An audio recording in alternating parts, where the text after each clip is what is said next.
The Lost Kite Adventure. It was the windiest day of spring, and Ruby couldn't wait to fly her favourite kite.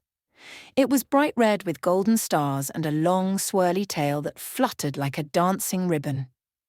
"Ready, Benny," she called to her little brother who held the string.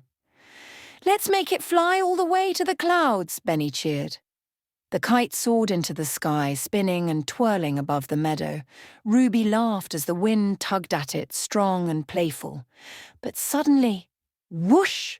A mighty gust snapped the string right from Benny's hands. "Oh no!" Ruby cried. "It's getting away!" The red kite zipped across the sky like a shooting star. Without thinking, Ruby and Benny took off running. "Don't worry," Ruby shouted. "We'll get it back."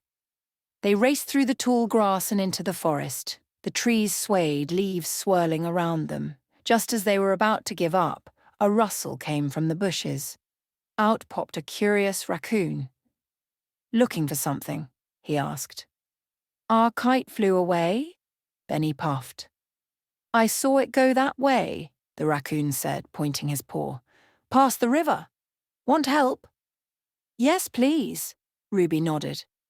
With the raccoon leading the way, the trio hurried toward the river. When they arrived, they saw the kite caught high in a tree on the other side. "But how do we cross?" Benny asked. Suddenly, a big splash interrupted them. A beaver popped up from the water, balancing a stick on her head. "Need to get across?" she asked. "I'm building a bridge. Help me finish and you can cross." Ruby and Benny helped carry branches while the raccoon stacked them.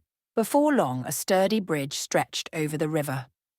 "Thank you," Ruby said as they ran across. But just as she reached the tree, the wind blew again. Whoosh!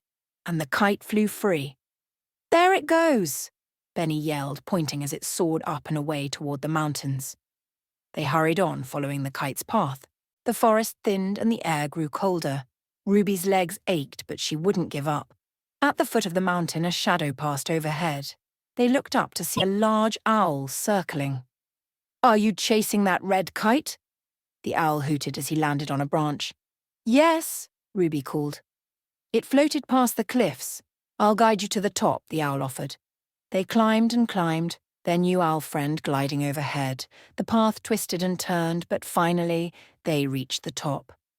There, tangled in a rocky bush, was the kite. Ruby ran to it and gently untangled the string. "I got it," she cheered.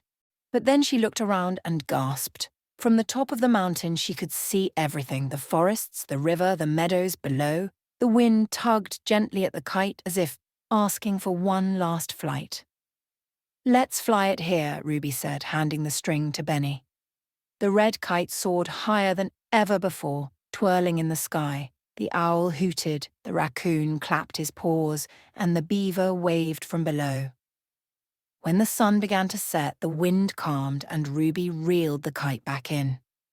"Time to go home," she smiled, but that was the best adventure ever.